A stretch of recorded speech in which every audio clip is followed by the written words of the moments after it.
Saudações, caros colegas, amigos. Olha, o vídeo de hoje é sobre acretismo placentário.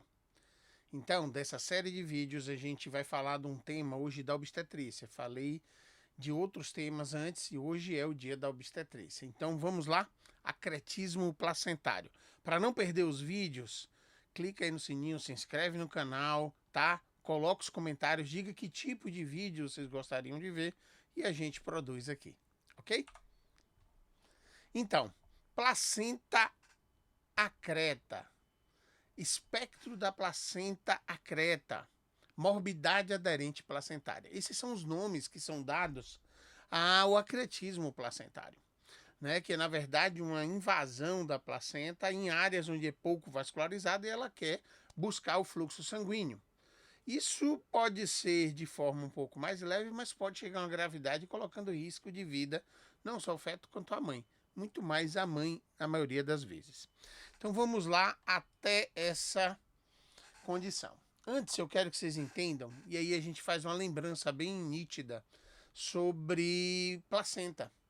Placenta, pessoal, é um órgão fantástico, é um órgão de vida muito curta, né? Dura em torno de 40 semanas, né? Que é a média dos partos, 40 semanas, mas que produz, leva nutrientes para o feto, faz nutrição além de hormônio, faz um bloqueio de infecções, né? Então funciona como centro respiratório, nutridor e protetor do feto.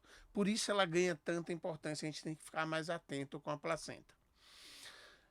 Tanto é que ela está associada, não só ao acretismo, que é o tema de hoje, mas insuficiência placentária, que está associada à oligodramia, que está associado também à pré-eclâmpsia, tem associação com restrição de crescimento, parto prematuro, descolamento prematuro de placenta, tumor e até morte fetal. Ou seja, eu tenho várias condições associadas à condição placentária.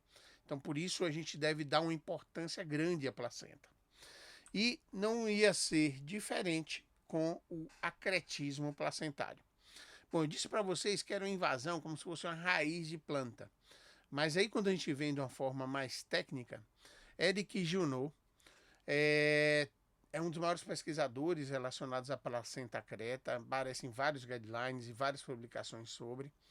E ele traz uma definição, é causada por implantação anormal da placenta sobre uma cicatriz miometrial. Então, lembrando, cicatriz miometrial, cesárea, miomectomia, curetagens, né? Malformações uterinas que foram reconstruídas, houve manipulação cirúrgica e resulta de uma extrusão do tecido placentário, além dos limites usuais da cavidade intrauterina, com deposição fibrinoide e neovascularização maciça.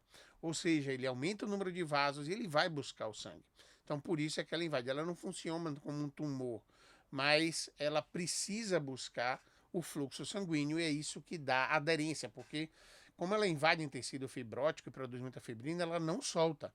Imagine o parto e sem conseguir tirar a placenta depois. Esse é o problema da placenta acreta. Ela tem vários níveis. O normal, ela fica aderida à decídua, né, que é aquela camada mais superficial. Quando ela adere ao miométrio, ela começa a ser chamada de acreta. Quando ela adere ao miométrio, invade esse miométrio até aproximadamente o terço médio, um pouco mais, increta. Essa definição não é tão clara. E a percreta, essa é clara, é quando ela ultrapassa os limites uterinos, tá? Atinge a serosa do útero, que é o que reveste o útero. E imagine isso acontecendo na cicatriz da cesárea, próximo à bexiga e invadindo a bexiga. Pode invadir a bexiga, pode ir para o lado, pode alcançar alças intestinais, né? Então é uma condição bem importante. Por sorte, sua frequência não é tão elevada, mas pelo grau de importância da gravidade, ela passa a ter uma importância imensa. Então essa frequência varia, essa frequência do acretismo. E aí a gente traz aqui para vocês um estudo indiano, né? Olha, com 22 mil pacientes foram rastreadas e encontrou 30 casos de acretismo placentário, tá? Só que foi entre 26 e 28 anos as pacientes. Então as outras não entraram, então pode ser muito mais que isso. Ele encontrou 1,3 pacientes em cada 1.000 gestações tinha acretismo placentário, o que é importante, né? É muita gente, porque é pela gravidade do que é, tá? E quando os japoneses foram estudar, eles encontraram um pouco menos, 0,48. Isso fica variando na literatura. E muitas vezes, às vezes é o grau e como foi diagnosticado, a colocação nos bancos de dados. Então, tem uma certa dificuldade de ter esses números tão precisos. Mas só para a gente lembrar, ó, e isso vem aumentando. No Japão era 0,48, subiu para 0,79. E aí tem uma justificativa. Um dos principais fatores de risco que a gente vai falar, que é a cesariana. Então, a cesárea é uma cicatriz uterina que favorece exatamente a invasão dessa placenta. Então, por que eu preciso saber isso como ultrassonografista? Eu preciso entender o processo para saber o que é que eu estou procurando para identificar precocemente e notificar o obstetra, para que ele se prepare e planeje o parto dessa paciente. Para vocês terem uma ideia, tem publicação que encontra 40% dos casos de acretismo não só são diagnosticados na hora do nascimento, o que é um risco absurdo, porque é catastrófico um acretismo placentário não planejado. Então, por isso, vocês vão aprender aqui nessa aula os sinais que vão mostrar o acretismo placentário.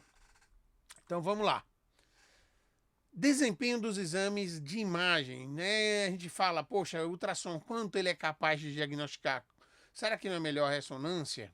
Né? Bom, de cara, o exame inicial sempre vai ser, e o principal exame, a ultrassonografia. Mais rápido, mais barato, mais acessível, né? E bem treinado, a sensibilidade se aproxima demais da ressonância magnética. Que é isso que eu vou mostrar aqui para vocês, ó. Geralmente, a ultrassonografia está em torno de 77% a 97%. Vai girar em torno de 97%, a especificidade é um pouco mais, tá? 90%, 97%, 95%, fica variando os trabalhos em cima disso. Esse do Ultrasound, do Obstetrics and Gynecology, chegou a 97% a sensibilidade e até a especificidade 97%. Não é igual para todos, tá? Óbvio que depende da habilidade, do treinamento e desse conhecimento que eu estou passando aqui para vocês. Bom, e a ressonância magnética? Sensibilidade de 94 para acretismo. Varia de acordo com o grau de acretismo dessa placenta, né? De acordo com essa publicação, essa meta-análise aqui de Alessandra Familiari. Né? Outros trabalhos têm também sobre isso e vai ficar mais ou menos igual a ultrassonografia, em torno de 90% a 95%, tanto sensibilidade como especificidade, desde que sejam feitas por pessoas que conheçam realmente a condição e os sinais que indicam essa patologia. Né? Então aqui de novo a especificidade eu achei até maior na ressonância, um pouco mais fácil você afastar. Toda vez que eu tenho uma doença que é uma condição, uma patologia que é menos frequente, tende a ter uma especificidade, não especificidade, um valor preditivo negativo melhor, tá? Sensibilidade e especificidade não vai ser influenciado por isso, mas ela varia de acordo com o grau de capacitação do indivíduo. A FIGO, que é a Federação Internacional de Ginecologia e Obstetrícia, ela mostra alguns dados de sensibilidade e especificidade. Olha que ele compara aqui, ó, a ressonância embaixo com o ultrassom aqui em cima. São muito parecidos. E olha que eles separam por fatores ou achados ou sinais clínicos. Por exemplo, as lacunas placentárias, a gente vai falar delas, que é um dos sinais para indicar.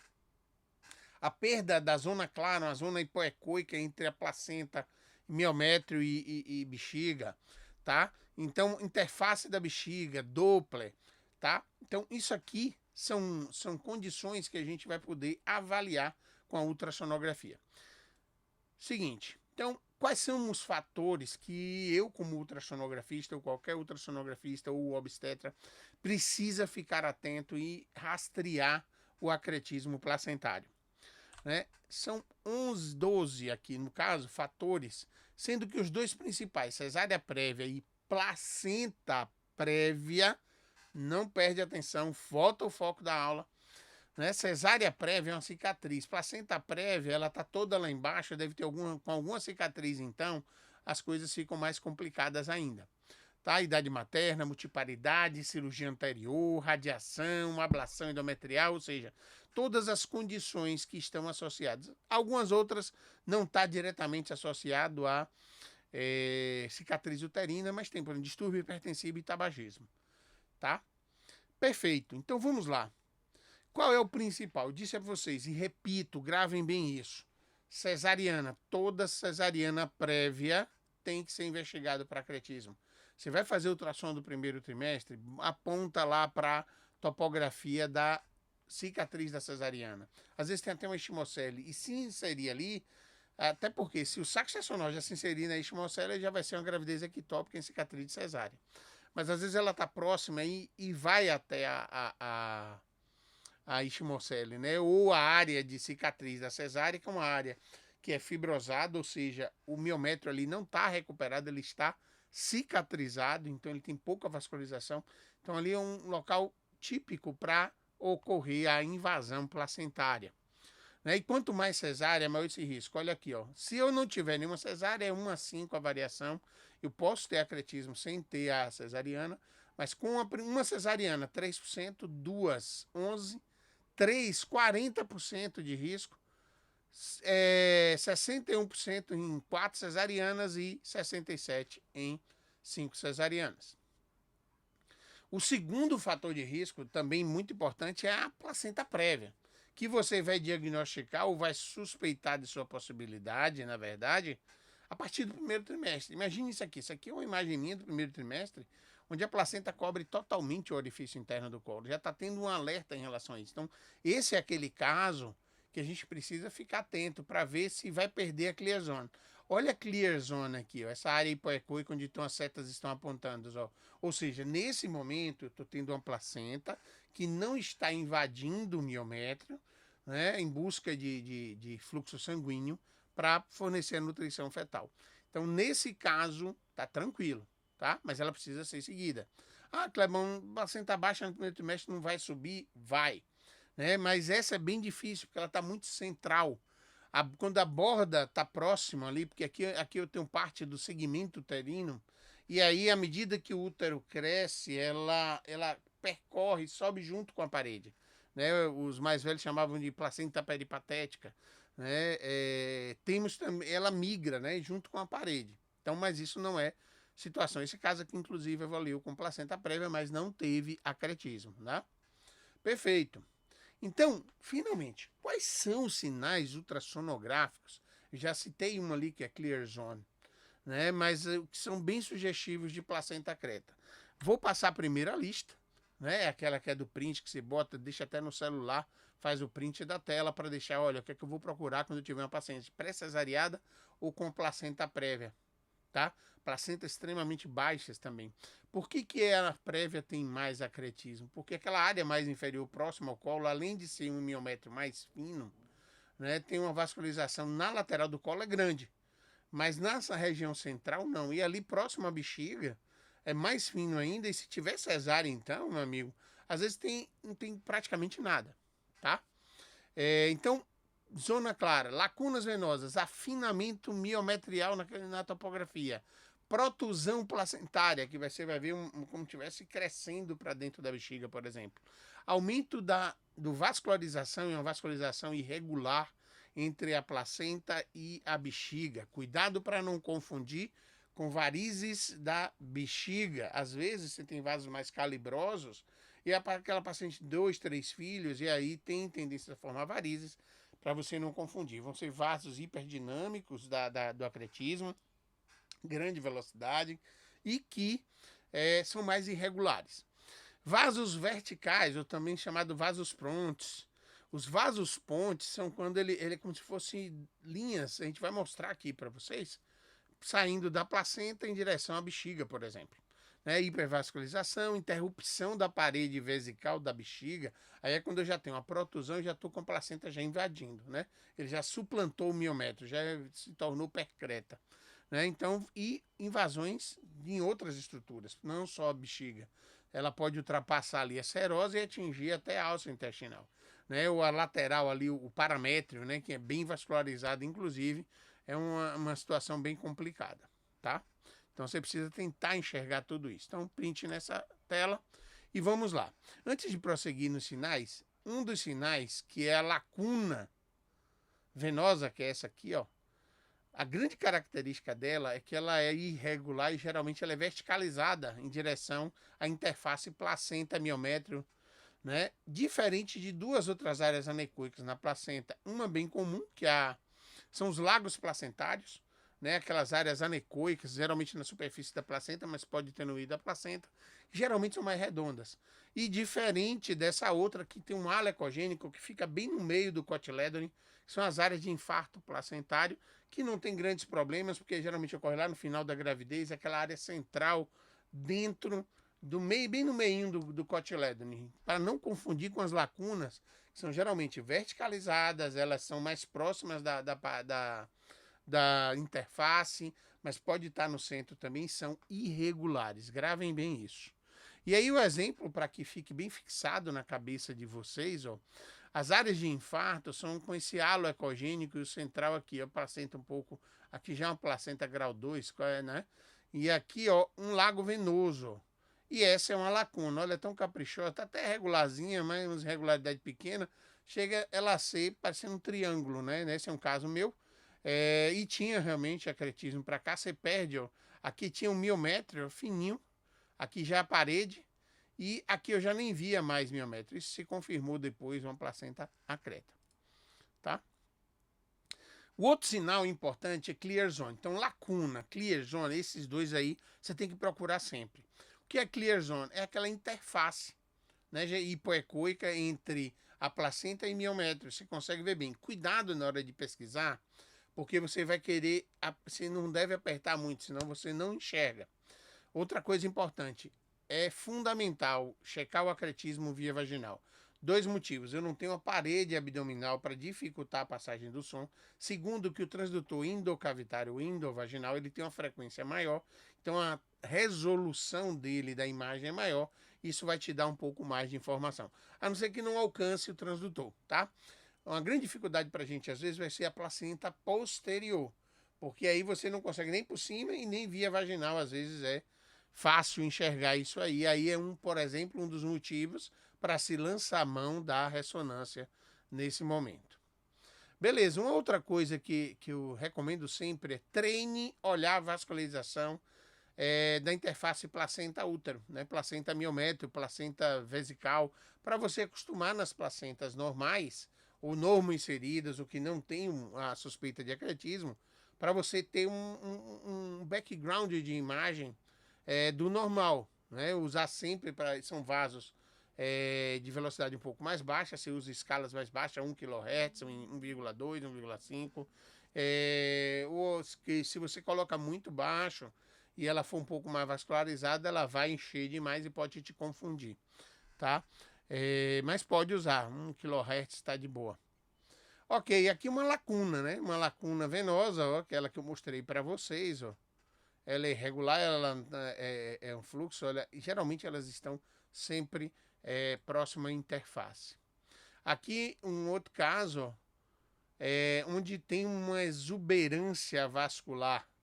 Fundo, aqui, ó, tem uma lacuna aqui do lado, essa lacuna às vezes está cheia de vaso. Tem mais lacuna cá para cima, ó. E aí o foco no vaso, sabe o que é isso aqui? São vasos pontes, ó.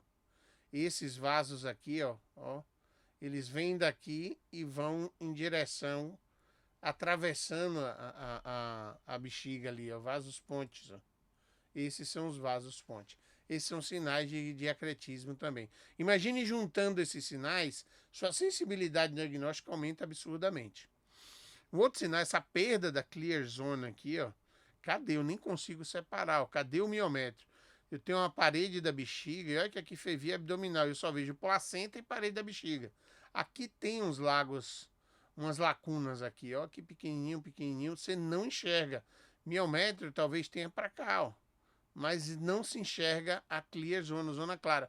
Talvez um pouquinho aqui, ó, se você forçar bem, mas aqui nitidamente não tem, ou seja, é sinal de acretismo placentário. E você vai colocar assim, achados ecográficos que sugerem a possibilidade de acretismo placentário. Tá? Se você está bem seguro, tá invadindo, chegou até a parede da bexiga, tem que colocar lá sinais ecográficos fortemente sugestivos de acretismo placentário. Para que se prepare para o parto, se ele tiver dúvida, ele vai pedir uma ressonância para reforçar seu achado, as lacunas. Não necessariamente a gente precisa, se você está bem treinado, dá para fazer essa identificação. O quanto mais informação você puder dar, se conseguir ver a extensão daquela área de acretismo, é importante falar para colocar no laudo para o colega. Então, lacunas verticais, afinamento miometrial. Eu tenho lacunas aqui, ó, mas você vê que tem miométrio aqui, ó. Aqui não tem, ó, aqui já é ausência da clear zone, né? E não vê miométrio, e talvez tenha um miométriozinho fininho aqui que você vai mandar. Menos que 1 milímetro, também sinal de acretismo placentário. Outra, além das lacunas, ele tem a famosa protusão, bulge. Se você for ler em inglês, está lá bulge. Né? Então, lacunas, a perda da clear zone, e nitidamente você vê parte da massa, parece até um tumor. Não é, tá, pessoal? É só para ilustrar e fazer uma associação na cabeça, parece estar invadindo aqui. Aqui já tem até uma interrupçãozinha, parece, da parede da bexiga. Né? Os vasos pontes, ó, são esses vasos que atravessam, vem de lá da placenta e atravessa a bexiga, vasos pontes, bem verticalizados em relação à parede vesical. Isso também é sinal, né? Aqui a interrupção da parede, além de ter a protusão e alguns lagos aqui menorzinhos, mas tem, olha como é bem nessa borda aqui. Aqui é a bexiga, ó. E aí a gente enxerga aqui, ó, interrupções, ó, da bexiga, né? Da parede vesical. Perfeito. Olha a imagem dessa protusão com o achado cirúrgico. É isso que ele vai encontrar lá, tá? A protusão, e pode invadir. E aí, isso é o que faz essa condição ser tão perigosa. Aqui o resumo dos sinais, né? A gente pode pensar perda da cleason, lacunas, afinamento do miométrio, lacunas e protusão, o bulge, né? Os vasos pontes. Lembrar também de ligar o Doppler para ver fluxos tortuosos, exagerado do fluxo, separar, não confundir com varizes, né? E aqui, ó, a interrupção da parede vesical. São dados que a gente não pode esquecer. Esses sinais aí, você tem que estar o tempo todo ligado e procurando. Kleber, eu vou procurar quando? Primeiro ponto que você vai procurar é no morfológico do primeiro, você já dá essa olhada. Com 16 por cima, às vezes vem, né, para olhar sexo, para fazer uma avaliação do crescimento, você dá uma olhada também se já for uma placenta. Então, é placenta baixa, é pré-cesariada, ou é uma suspeita de placenta prévia, ou futura placenta prévia, você tem que rastrear. Principalmente no morfológico do segundo, que aí você já vai fazer transvaginal para medir colo, já dá uma olhada na placenta ali, e aí você vai monitorizando todo o exame que você for fazer, tá? Para planejar direitinho esse parto e evitar surpresas. O FIGO, né, a Federação Internacional, tem Eric Junot como um dos representantes, né? Ele traz alguns detalhes sobre isso, mas Junot também fez uma publicação agora em 2023, mostrando a concordância entre 39 experts sobre os achados ultrassonográficos. Então, reforça para a gente, por exemplo, as lacunas placentárias dos 39, 36 concordaram que é importante largo irregular hipoecoico, ou seja, uma concordância de 97%. Perda da clear zone, né, que é a zona clara, a interrupção da parede da bexiga, a protusão placentária são sinais assim incontestáveis para eles, porque se eu tenho quase que 89, 90% concordando que aquilo é um sinal de pessoas muito experientes, né? Está se construindo esses sinais, tá certo? Às vezes a medicina é um pouco mais lenta, aí cai um pouquinho o afinamento miometrial, né? Ou indetectável, ou menor que 1 milímetro, né? Os vasos pontes, tem várias outras aí, é buscar esse artigo e verificar com calma cada um desses sinais, tá certo? São esses sinais que a gente falou aí para vocês. E uma coisa que a gente não pode esquecer, pessoal, é que quando a gente está avaliando, eu disse para vocês, a ressonância é um complemento. Então, algumas situações são importantes você pensar na ressonância. Primeira situação, quando você está com dúvida se tem ou não acretismo, tá? Placenta posterior é prévia, mas grande parte é posterior, você não consegue enxergar nem via vaginal, nem via abdominal direito, obviamente. Você vai também solicitar a avaliação da ressonância. E a outra coisa é, eu vi que está invadindo, eu acho que é percreta, mas eu não sei até onde está atingindo, para que o colega consiga, aí também a ressonância é interessante. Muitas vezes não é você, obviamente, que vai pedir, vai ser o médico assistente, mas você, como um bom ultrassonografista, vai conversar com o colega, olha, eu sugiro que você solicite, porque eu não consigo ver a extensão do lado direito, do lado esquerdo, posterior. Então, isso tudo tem que ser conversado e explicar ao paciente, né, que é uma condição que preocupa, que precisa ter atenção, né, e a depender de cada caso, pode correr o risco até de fazer esterectomia, tá? Mas isso não é nosso foco aqui. Nosso foco é sinais. Então, grave bem. Alguns sinais a gente não pode deixar de procurar. A ausência de cleson, as lacunas verticais, tá? O aumento do fluxo vascular exagerado, os vasos pontes, tá bom? A protusão placentária. Então, são condições que a gente tem que estar muito atento. Então, nessa avaliação em conjunto, o que é que habitualmente faço, né? Eu tenho um amigo e aí, ó, eu pego e faço ultrassom e mando para ele, olha, Ricardo, João Ricardo, dá uma olhada aí, eu mando o vídeo para ele já ir com alguma coisa na ideia. E aí, ó, esse caso aqui, ó, que tinha uma perda aqui, ó, na ressonância ele conseguiu identificar, né, a bexiga tá aqui para frente, ele tá no corte coronal e essa área aqui já estava atingindo placenta, bexiga. Né? Ele tinha área que ele atingia a bexiga, né? Vou ver se eu paro aqui para mostrar para vocês, ó. Eu não sou expert, ó, mas aqui, ó, essa área aqui já tinha aqui a parede da bexiga, placenta toda prévia aqui, ó, era essa aqui, e tinham áreas que invadiam, né? Áreas que invadiam além da vascularização, ok? Então é fundamental compartilhar e aí se envolver até o obstetra, dizer a impressão, né, do que é que vai ser, porque ele precisa programar. Tá bom, pessoal? Então é isso aí para vocês. Conhecimento é lento e progressivo. Não pare. Ninguém te impede de aprender. Aproveita essas aulas aí. Dá um likezinho aí. Dá um joinha. Se inscreve no canal. E eu te aguardo para novos vídeos, ok? Até a próxima.